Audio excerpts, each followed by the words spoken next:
Queridos companheiros e queridas companheiras, eu penso que eu tenho que dar dois avisos para vocês primeiro.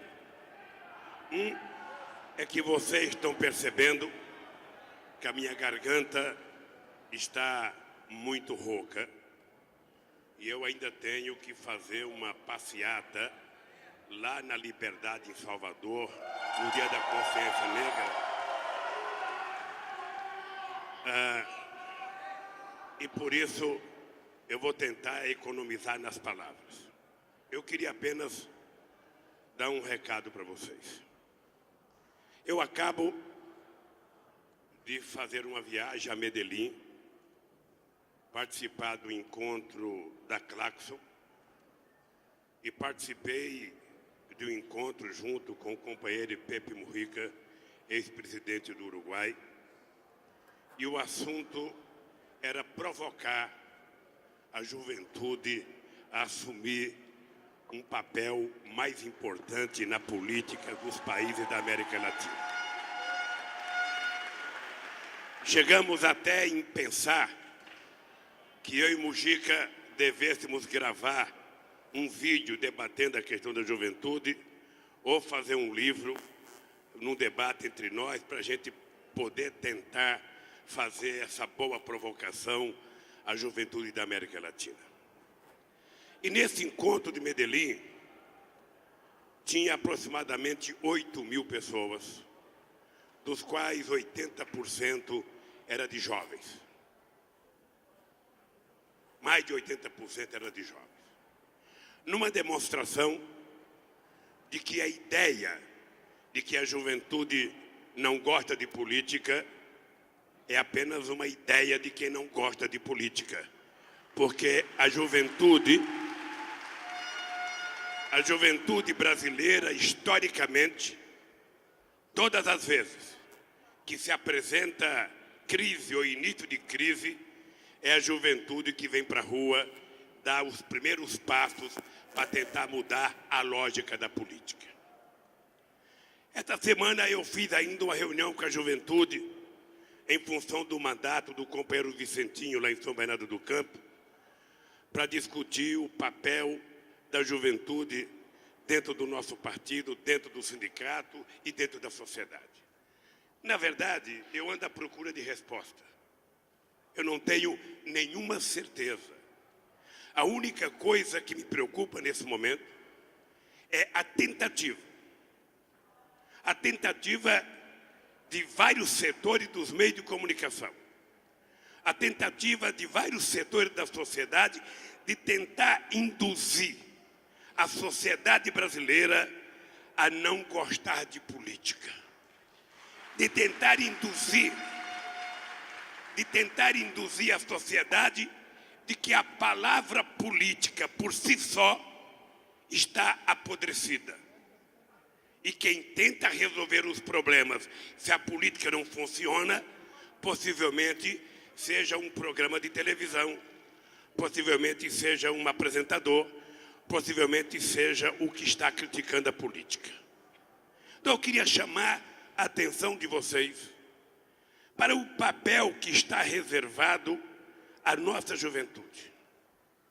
Eu quero lembrar vocês que eu estou pensando num ato que houve em 1980 no Colégio Sion. Tinha mais gente do que tem aqui.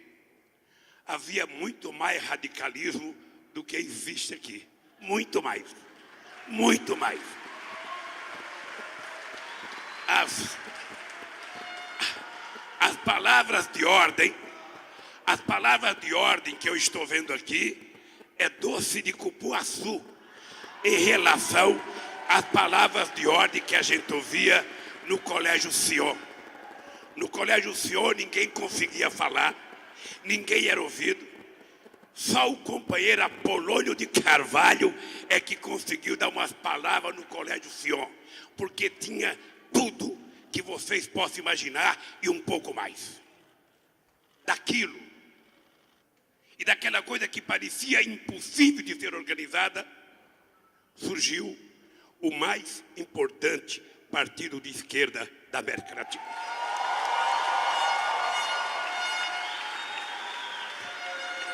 E esse é um valor extraordinário que o PT precisa aprender a valorizar. Nós conseguimos, pela primeira vez na história deste país, e eu sei que incomoda muita gente quando eu falo pela primeira vez ou nunca antes na história do país. Pela primeira vez, nós conseguimos criar um partido de esquerda que estabeleceu a convivência democrática na diversidade, sem pedir para ninguém abrir mão das suas convicções. Nunca um partido tinha feito a experiência que o PT fez. Tinha todas as correntes. E para mostrar que a gente queria fazer democracia e exercê-la de verdade, a gente estabeleceu, sabe, a participação representativa de todas as correntes na executiva e no diretório do PT, a proporcionalidade.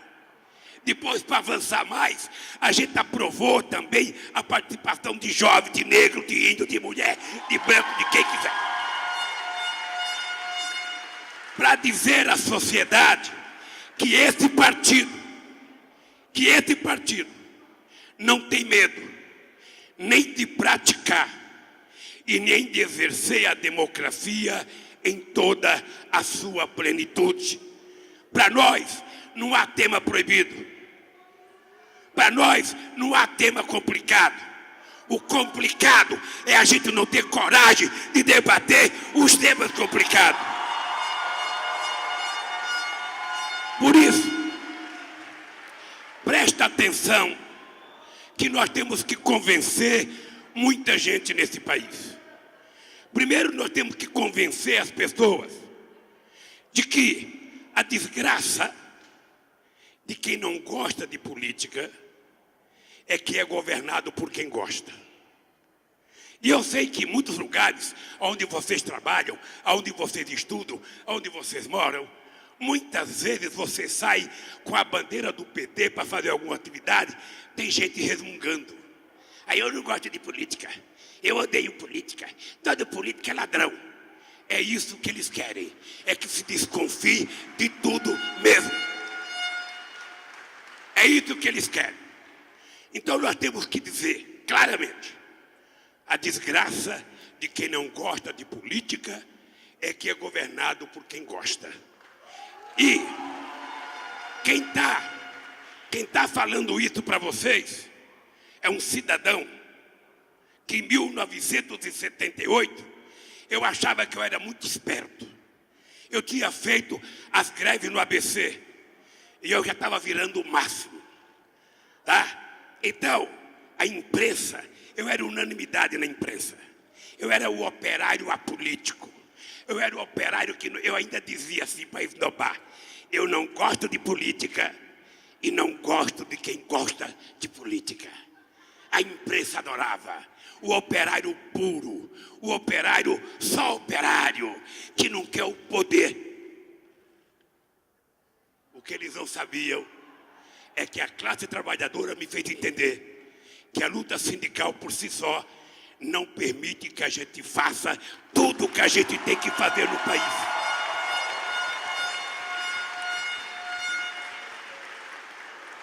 E aí, quando nós começamos a discutir o movimento pró-PT, conseguimos criar o PT, aí aquele metalúrgico que era unanimidade, deixou de ser unanimidade. Aí já começou a aparecer os defeitos. E é isso que eu quero alertar vocês. Nós temos que adotar cada vez mais uma política de convencimento para que as pessoas não abdiquem do exercício da política. Porque sem a política, o que vem é sempre pior. É só vocês pegarem a história da humanidade. Toda vez que se negou a política, o resultado foi pior. Aqui neste país, Quando se negou a política em 1964, veio um regime autoritário que ficou 23 anos aqui, proibindo o exercício da democracia. Na Itália, quando se negou a política e nenhum partido prestava, quem é que ganhou? Não foi a esquerda, foi o Berlusconi. Se a gente imaginar o discurso de Hitler na Alemanha nazista, a gente vai perceber que a negação da política permitiu que o nazismo ocupasse o espaço que ocupou. Portanto, nós do PT, nós da esquerda brasileira, nós temos que ter orgulho, porque nós temos coisa para dizer para a sociedade brasileira, sabendo que nós não fizemos tudo, sabemos que nós temos muita coisa para fazer neste país, mas nós temos que perguntar o que era este país antes de nós chegarmos ao poder em 2003. O que era este país? Como é que as mulheres eram vistas na política? Quantos meninos e meninas, negros e negras, frequentavam a universidade? Quantas pessoas já tinham conversado com quilombolas? Quantas pessoas tinham dado atenção à juventude?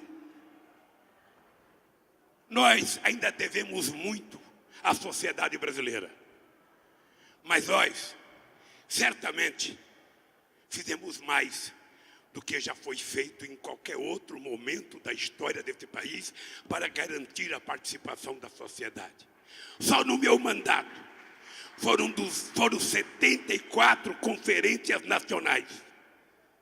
74 definindo as políticas públicas que nós íamos colocar em prática nesse país. Políticas públicas que nem sempre era feita.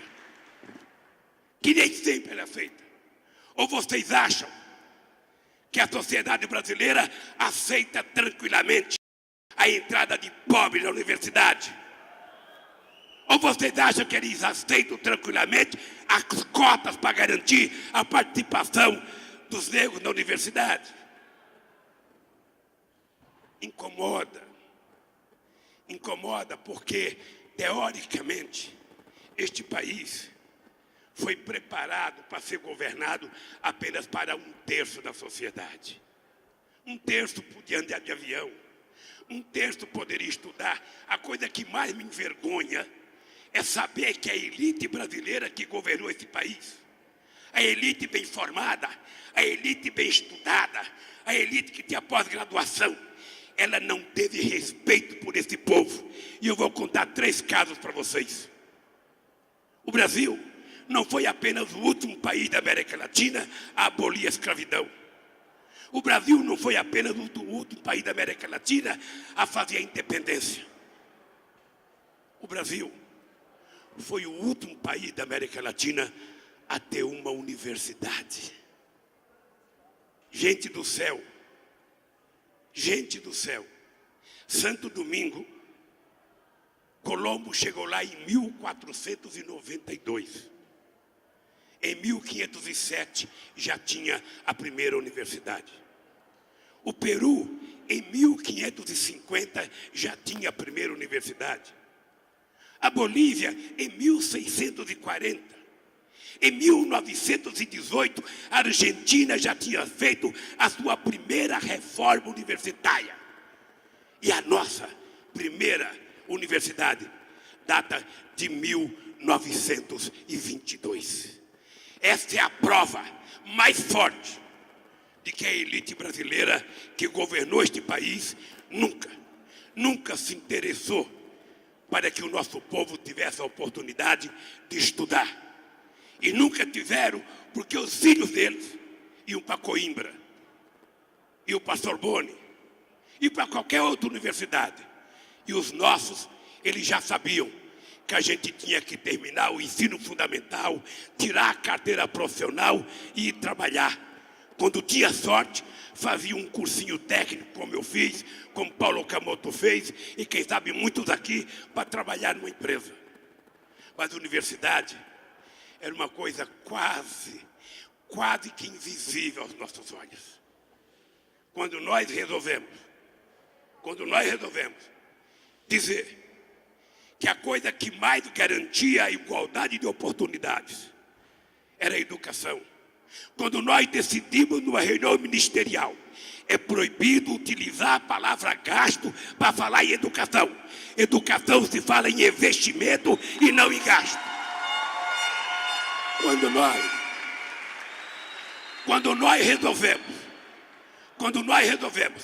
triplicar o orçamento da educação, quando nós resolvemos fazer com que 75% do royalties do petróleo vá para a educação, quando nós mandamos o projeto de lei que aprovou o Plano Nacional de Educação, que até 2024 tem que ser cumprido, a juventude do PT e as outras juventudes de outros partidos políticos, a UNE, tem um compromisso, é fazer com que o Plano Nacional de Educação seja popularizado.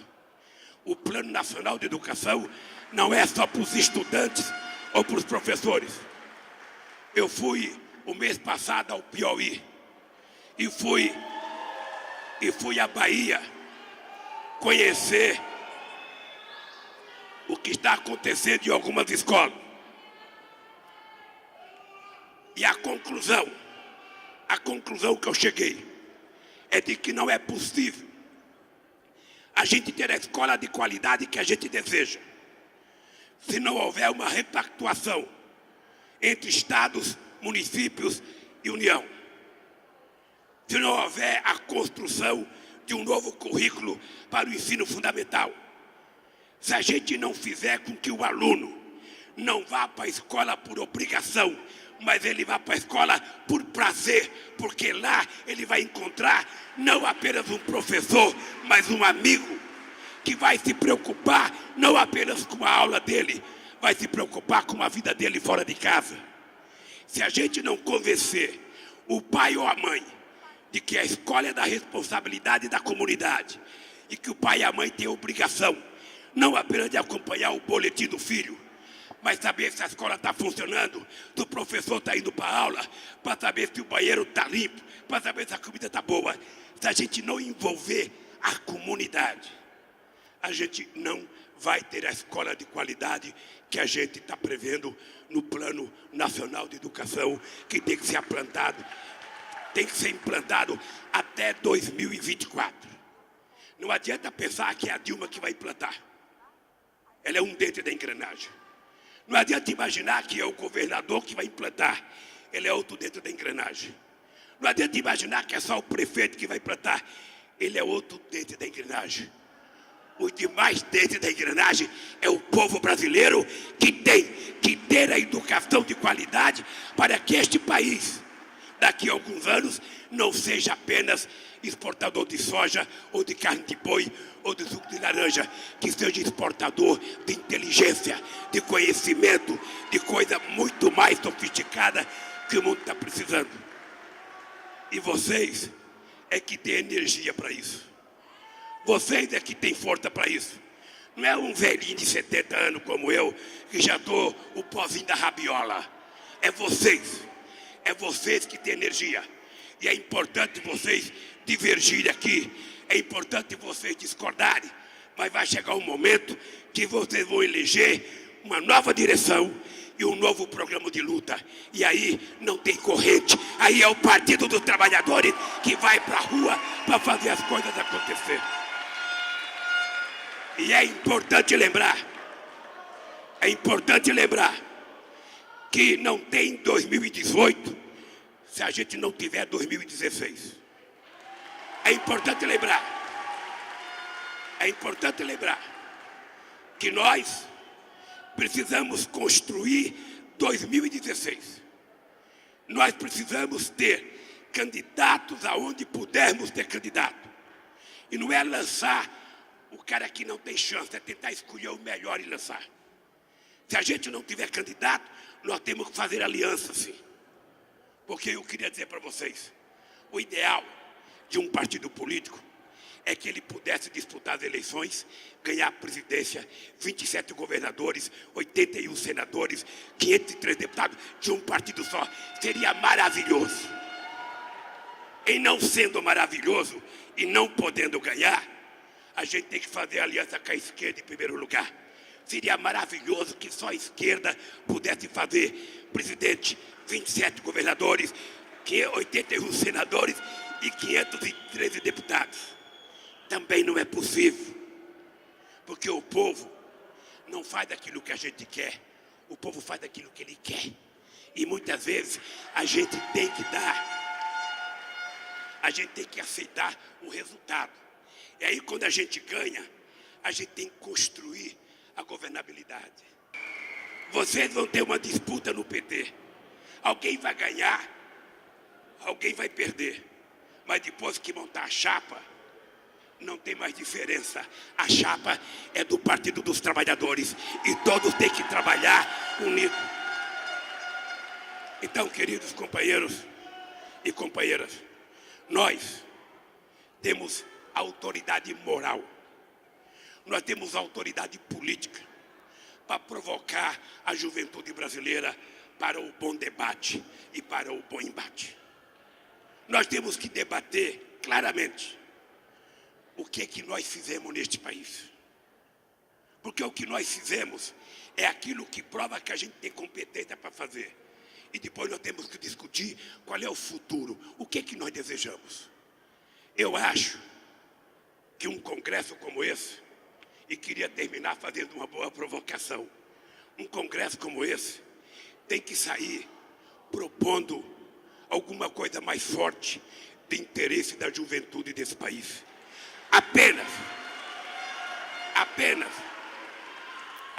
escrever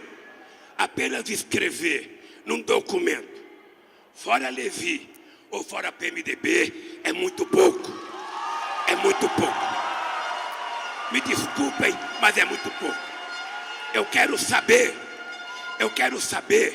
qual é a proposta nossa da juventude para a educação neste país. Eu quero saber o que eu não sei. Eu quero que vocês me digam o que eu não sei. Porque aquilo que eu não souber, eu prometo que eu vou levar. Eu prometo que eu vou levar para o Raul Castro em Cuba, como é que está pensando a juventude brasileira. Eu vou levar para o Pepe Mujica no Uruguai, como é que está vivendo, como é que está querendo a juventude brasileira. E aí vocês vão dizer para nós, vocês podem.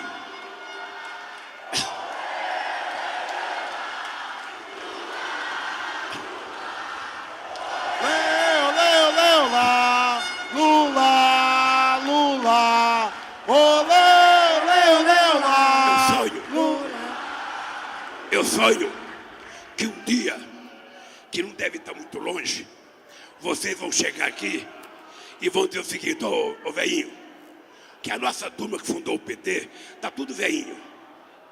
Eu e o Rio Falcão somos dos mais novos, 71 e 70. Eu sonho que um dia vocês vão chegar aqui e falar: velhada, vai se aposentar. Vocês estarão jubilados a partir de agora. Vocês estarão aposentados e nós vamos assumir a construção deste país e a construção desse partido. Tá? E eu quero dar outro conselho para vocês.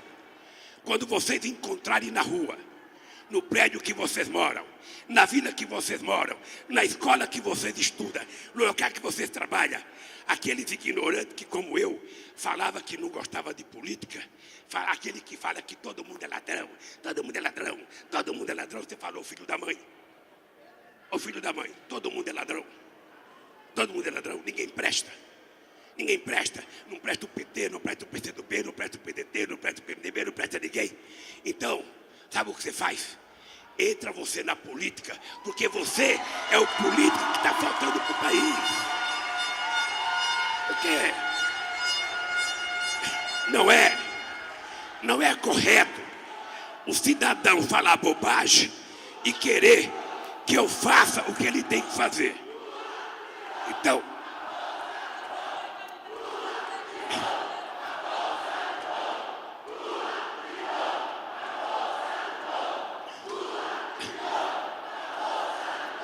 Olha, deixa eu dizer para vocês uma coisa. É importante a gente ter claro,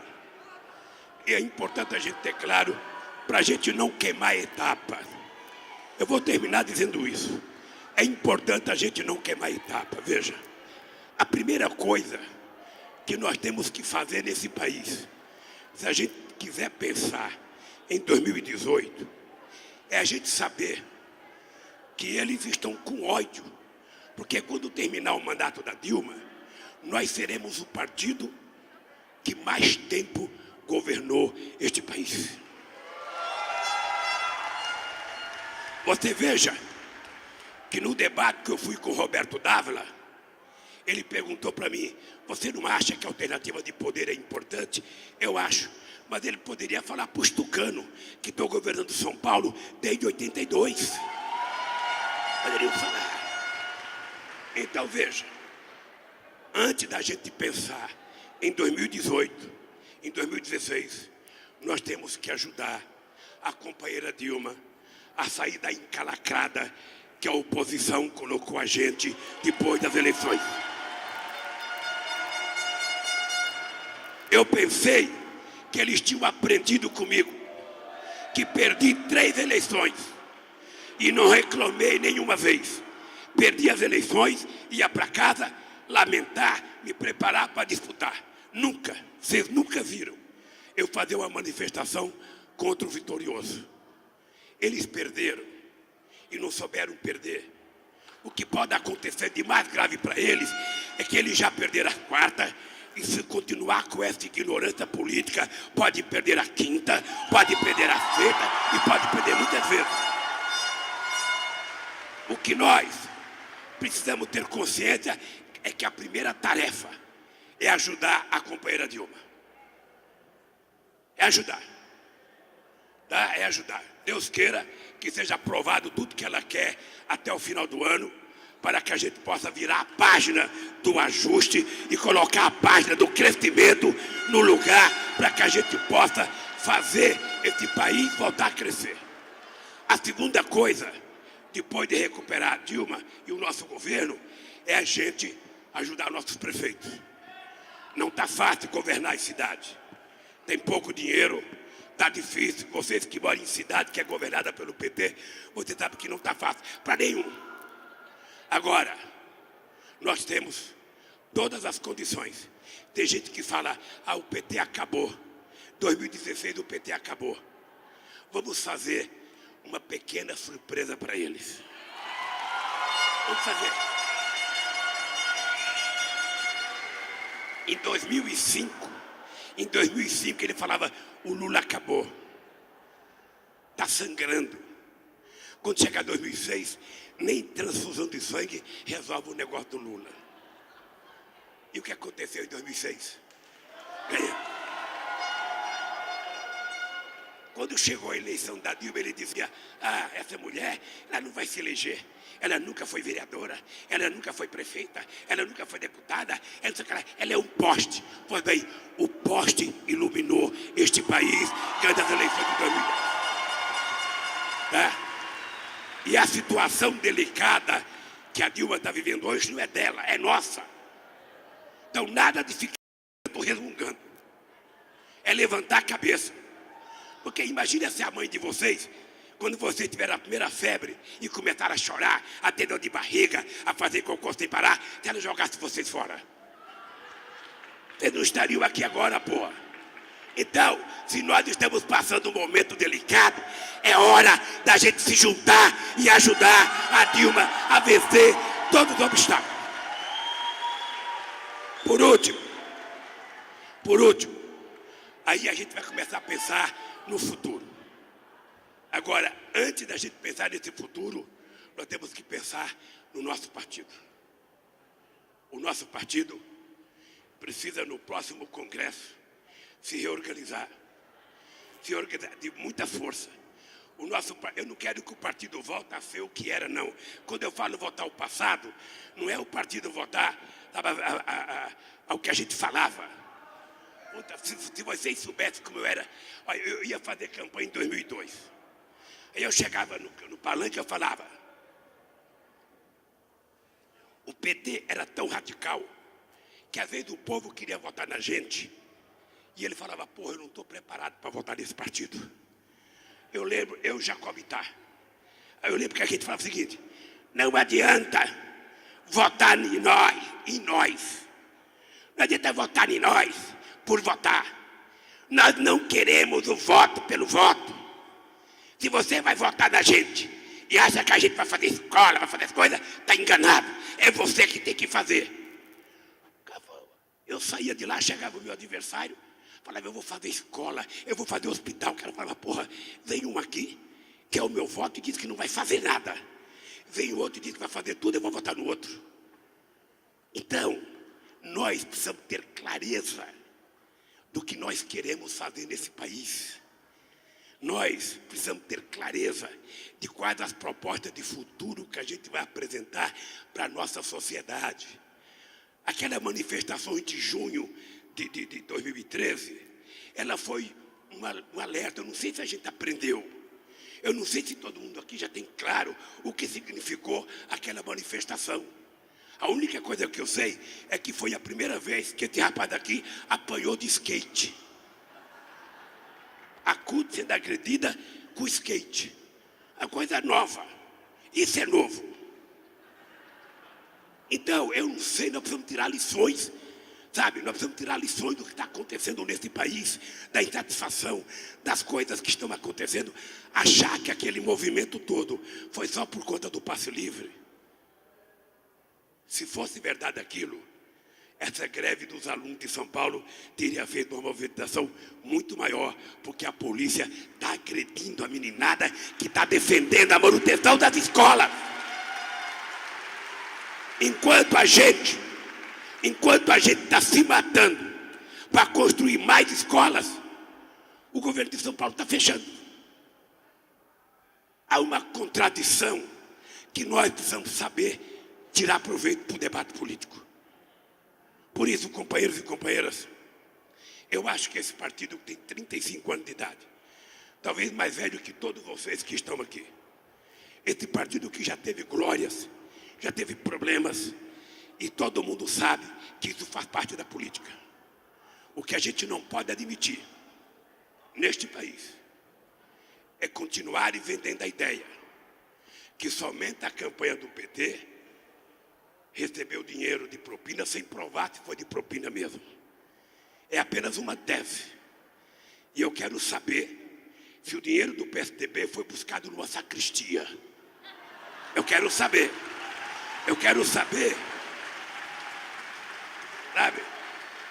Porque eu disse no Roberto Dávila, a impressão que eu tenho é que tinha vários cofres. A empresa recebia da Petrobras, todas elas. E cada uma tinha vários cofres. Então tinha um cofre do dinheiro honesto, o cofre do dinheiro podre, o cofre da propina. Então, porra, será que o Vacari era burro que só ia dar propina, porra? Será que o Vacari inteligente do jeito que é, ele não poderia uma vezinha só correr no cofre do dinheiro bom e pegar um pouquinho e deixar o PSDB correr na propina? Não. Então esse material que o PT publicou, é importante vocês lerem. Porque ele não explica tudo, mas é a coisa que mais explica até agora do que já foi feito pelo nosso partido. E a gente não pode permitir que ladrão fique chamando um petista de ladrão. A gente não pode permitir. Até porque é preciso provar o que falam. E isso, companheiros, depende muito de vocês. Eu tenho até o direito, velhinho que estou, de baixar a cabeça, cansadinho. Mas vocês, na idade de vocês, por favor, levante a cabeça. Sabe, com muita humildade. Não aquele levante de cabeça de arrogância, mas aquele levantar de cabeça de quem sabe o que quer, de quem tem razão e de que não vai permitir que eles consigam destruir o nosso governo e o nosso partido. Um abraço e boa sorte para a nossa juventude. Lula, guerreiro do povo brasileiro. Lula, guerreiro do povo brasileiro. Lula, guerreiro do povo brasileiro. Lula, guerreiro do povo brasileiro.